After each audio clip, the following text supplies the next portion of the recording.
jenazah itu kan takbir ketiga kan mendoakan mayit. Berarti kalau memang nggak nyampe, diaman saja Kak. Jawabnya. Untuk jawab orang-orang yang mengatakan katanya doa untuk mayit nggak nyampe karena sudah mati nggak usah didoa. Tidak ada yang begitu ya. Jawabnya ini.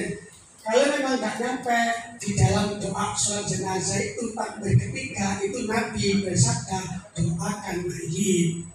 Kalau memang nggak nyampe berarti takbir ketiga kau nggak usah. Kalau nggak usah berarti itu jawabannya nyangkalnya orang-orang yang gampang nyalahkan kayak begitu. Ya Bu ya. Nah doanya yang panjang.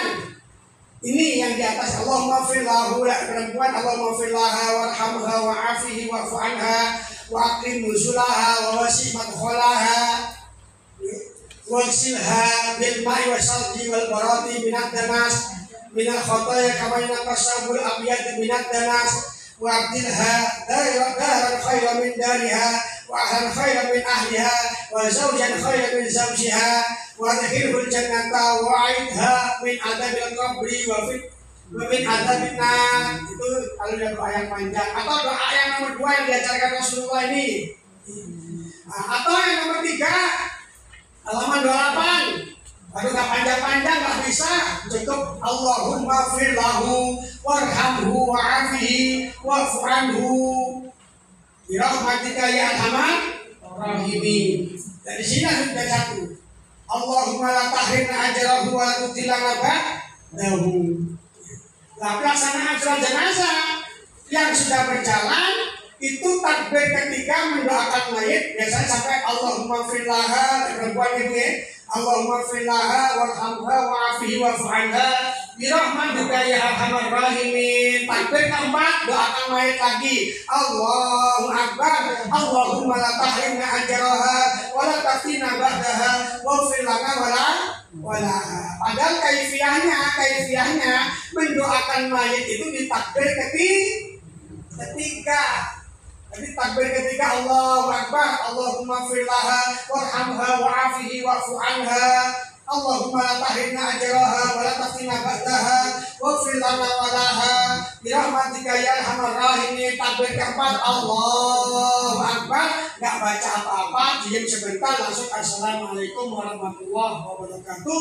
Assalamualaikum warahmatullahi wabarakatuh. Cuman pelaksanaan di lapangan doa ini diputus jadi 2. Takbir ketiga hanya Allahumma firlaha warhamha wa'afihi wa'fu anha birahmatika ya arhamar rahimin. Takbir lagi nomor 4 Allahu akbar. Yang bawahnya Allahumma la tahrimna ajraha wa la taftina ba'daha waghfir lana walaha birahmatika ya arhamar rahimin. Baru salam. Tambahin orang beriman Rabbana fir lana wa li ikhwanina alladziina sabaquna bil iman wa la taj'al fi qulubina ghillan lil ladziina amanu Rabbana innaka ra'ufur rahim. Jadi kalau ditambahi khusus orang-orang soleh, orang-orang beriman. Tapi seandainya sampai di sini saja sudah cukup, sudah sah Bapak Ibu. Oke? Sudah cukup. Baru takbir pertama baca Fatihah. Takbir kedua baca sholawat. Takbir ketiga mendoakan mayit. Takbir keempat diam salam. Monggo yang seperti itu nggak apa-apa. Atau yang sudah berjalan takbir ketiga mendoakan mayit, takbir keempat masih mendoakan mayit, padahal di hadisnya hanya di takbir ketiga yang mendoakan mayit, takbir keempat diam langsung salam. Udah kan Bu ya? Dan di sini kok ada takbir 5. Di sini ada takbir 5 Abi Amanah. Mengatakan Kanjeng Nabi pernah takbir 5. Ini bagaimana apabila ibu sholat di mana mungkin ikuti kok takbir imamnya 5, mungkin pakai yang ini, tapi ini jarang dipakai. Tapi ibu-ibu harus tahu supaya salah sampai takbirnya 5 kelebihan biar nggak begitu. Berarti kan yang takbir 5 takbiratul ihram ini tidak membaca apa-apa. Jadi Allah niat Allahu akbar, diam nggak baca apa-apa dia. Maksud Allahu akbar, nah baca Fatihah di takbir yang kedua. takbir ketiga baca salawat, takbir keempatnya doakan mayit, takbir kelima diam langsung ini seandainya kok ada suatu saat Bapak Ibu menangis sholat mungkin jamaah mana kita lagi tak isya kok imamnya takbirnya 5, ibu nggak usah nyalahkan karena memang ada dasarnya, tapi jangan yang sering hanya takbir 4 itu ya Bu ya. Sudah selesai itu sholat jenazah sudah. Golongan yang keluar dari Islam. Nah, orang keluar dari Islam itu termasuk orang kafir. Gitu ya. Nah, tapi di sini dalilnya haram menyolati orang kafir. Di antaranya orang kafir itu orang murtad dan sebagainya, bunuh diri dan sebagainya. Ya terus bagaimana? Kita ini manusia repot. Khawatir nanti menjadikan fitnah. Ini tidak sakit enggak usah. Cukup dimandikan, dikafankan, ya Bu ya. Mandikan, kafankan, ya Bu ya. Tapi seandainya kok wajib enak itu daripada masalah. Sholatkan, ya nggak apa. Tapi saya belum pernah melatih orang yang berdiri. Jadi sholatkan, doanya saja yang membedakan. Makanya ada doa orang soleh, ada doa orang yang beda-beda. Doa nomor 3 ini. Itu ya Bu ya. Orang bunuh diri, orang yang murtad. Ada lagi monggo? Kan tadi Bapak ada menyinggung masalah kalau ada kita keguguran, di keguguran itu kan tetap kita punya tanggungan untuk mendoakan dia, untuk merawat dia walaupun sudah nggak ada gitu kan Pak. Tapi kalau misalnya kegugurannya di usia kayak masih 3 bulan, 4 bulan itu kan belum tahu, nggak tahu jenis kelaminnya itu gimana Pak doainnya?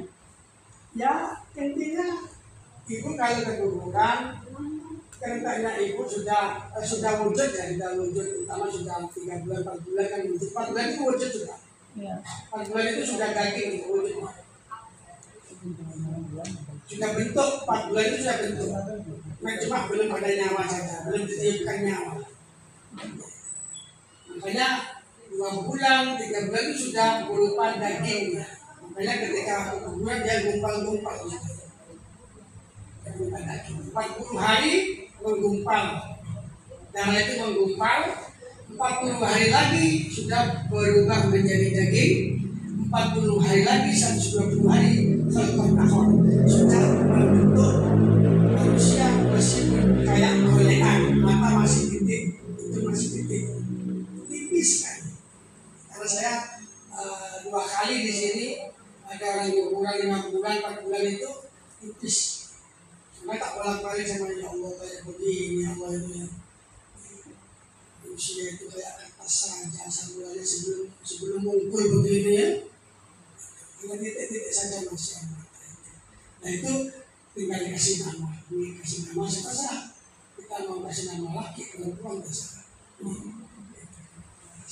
Makanya banyak. Kemarin saya pindah Bajang di Karyajaya itu ada 3 kemarin itu.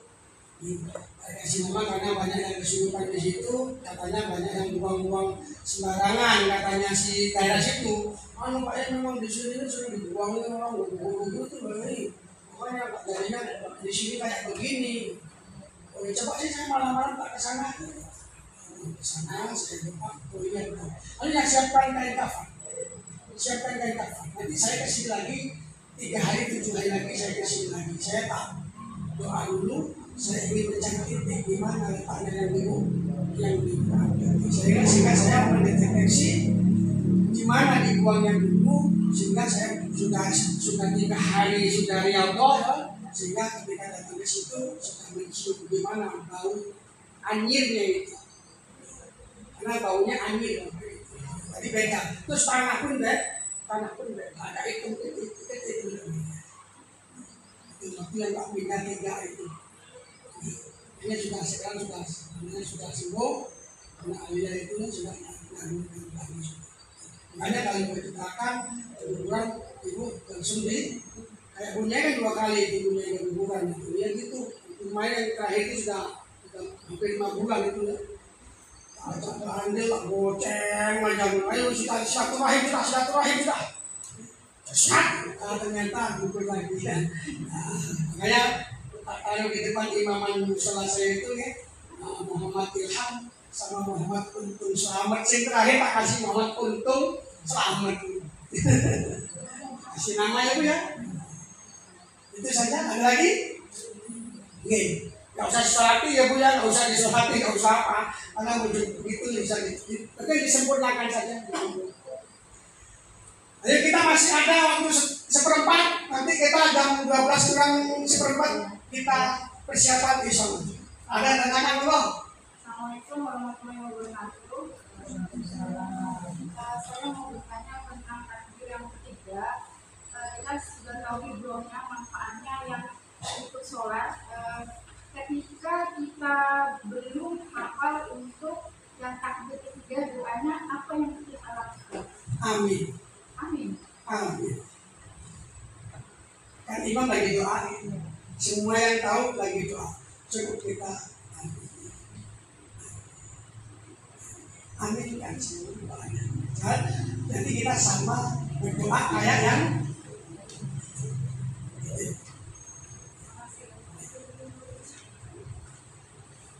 ada lagi?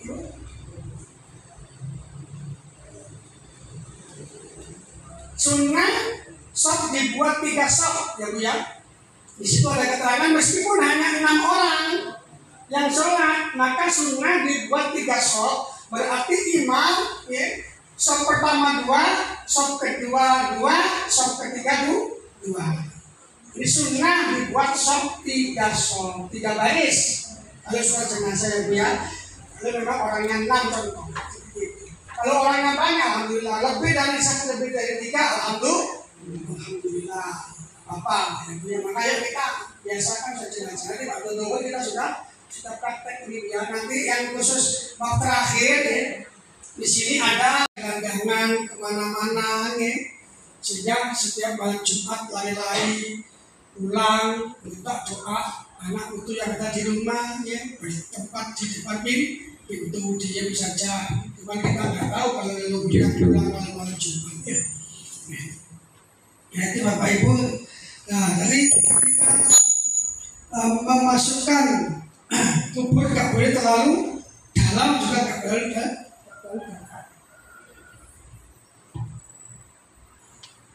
itu. Kemudian di dalamnya dibuatkan lahan seperti tadi, ada yang di tengah, ada yang di pinggir. Nah, ketika memasukkan ke kubur Bismillahirrahmanirrahim Rasulullah halaman 37 Ibu ya. Nah, itu cara petunjuk membuat kuburan. Ini sunnah menandai kubur dengan batu atau sebagainya di sebelah kepalanya. Dalilnya ini sudah. Kenapa dikasih kalau dibagi atau di Mekah itu hanya dikasih batu satu, di kepalanya sudah batu saja, ini nggak dikasih nama. Makanya kalau lagi ziarah ke makam baki, mau tahu Ibu Khadijah, mau sahabat Sayyidina Ali, sahabat Utsman, nggak ada yang tahu karena semua kembar, nggak ada dikasih nama. Itu kalau di sana. Sunnah ini dikasih tanda di atas kepalanya yaitu batu nisan. Nih, nomor 4 sunnah menaruh kerikil batu kecil di atas kubur. Ketika orang meninggal sudah ditalkin, itu kan biasanya kan ada yang ngambil batu ditaruh ya Pak ya, ditaruh tiga batu di. Dan ini sunnah menaruh kerikil di atas kubur sebelum kita tinggalkan. Ya bacalah inna anzalnahu fi lailatul qadar wa ma adraka ma lailatul qadar. Lailatul Qadri khairun min alfi syahr wa nazzalul malaikatu wa ruh fiha bi idzni rabbihim min kulli amrin salamun hiya hatta matla'il fajr. Mungkin di kepala Ibu ya. Ambil lagi nazalnahu, baca taruh di share. Ambil lagi nazalnahu lagi tiup, baru ditaruh di kaki. Ini Bapak Ibu, mayat yang dibacakan surat Al-Qadar ini, maka malaikat nggak akan bertahan, nggak bisa bertahan. Niki barokah. Jadi istimewa. Apalagi gelu-gelu bantalnya itu dibacakan inna anzalnahu, semua keluarganya yang nunggu sambil nunggu mayat ini dibacakan di situ sambil nunggu taruh, dibacakan taruh, bacakan taruh. Nanti ketika sudah datang tinggal dipakaikan karena sudah diasmat diayati dengan barokahnya surat Al-Qadar tadi.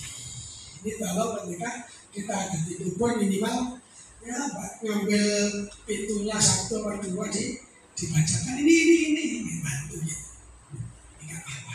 Ibu ya. Ini sunnah menyiram kubur dengan air. Dikasih masih ada sunnah menyiram kubur dengan air. Kadang-kadang membawa air, dikasih bunga, itu sunnah ya Bu ya. Bunga. Kenapa? Zaman Nabi ada sahabat yang ketika lewat pinggir kubur, Kanjeng Nabi berteriak, sahabatku, adakah kalian mendengar ini ada yang disiksa di kubur? Nggak dengar ya Rasul, artinya diusap sama Rasul telinganya. Sami Uya Basir, sehingga sahabat yang bersama Rasulullah mendengar. Ya Rasul, mengapa itu sifat kok disiksa? Gitu. Ayo kita datangi kuburnya, kemudian Nabi menyuruh salah satu sahabat naik ngambil pelepah kurma. Ambilkan sahabatku, kamu naik, ambilkan pelepah kurma yang masih muda. Akhirnya diambillah pelepah kurma, dikasihkan Rasulullah. Kali Kanjeng Nabi didoakan Allahumma firlahu warhamhu wa'afihi wa'fu anhu, ditiupkan ke pelepah kurma, ditancapkan di kepalanya. Akhirnya si mayat diam, tidak disiksa oleh malaikat munkar nakir, ditinggal, tidak disiksa. Akhirnya sahabat bertanya, ya Rasul kok sudah diam, nggak teriak-teriak lagi? Iya sahabatku, selama pelepah kurma ini masih basah, belum kering, maka selama pelepah kurma ini basah, selama itulah dia tidak akan ditanya, tidak akan disiksa oleh malaikat munkar nakir. Nah karena di Jawa ini nggak ada pelepah kurma, sehingga para wali sembilan yang membawa Islam ke negara kita, ke Nusantara, sehingga dibudayakan pakai bunga. Itu sejarah pelepah kurma. Akhirnya boleh sunnah kita buka di atas makam bunga sama kasih air. 6 sunnah mayit dikuburkan. Sesudah mayit dikuburkan, para pengantarnya disunatkan berhenti sebentar untuk mendoakan mayit tersebut. Jadi sunnah kita berhenti sejenak mendoakan mayit. Makanya di situ ada orang ahli sunnah wal jamaah masih sunnah mentalkinkan mayit, yaitu didoakan doa talqin, bisa bahasa Arab, bisa di bahasa Indonesia, kan bisa dijawabkan. Monggo. Nah, ini tentang ketika dikubur. Masalah mengadani mayit dikubur, halaman 42 di Bapak Ibu baca sendiri ya Bu ya. Mengapa ada azan, mengapa ada dikomatkan di kubur itu. Nah, sama kayak bayi lain itu kan lahir diazankan juga dikomatkan. Nah, kita mati juga sama diazankan dikomatkan. Nah, itu ada beberapa pendapat, ada yang katanya bid'ah, ada yang boleh, ada yang mengandung hikmah di balik azan. Seperti bayi lain diazankan, mengapa? Karena bayi lain itu ada matanya, ada telinga, ada semuanya, belum bisa fungsi. Tapi ketika langsung diazankan, dikomatkan, maka mata bisa melihat dunia seisinya ini. Sehingga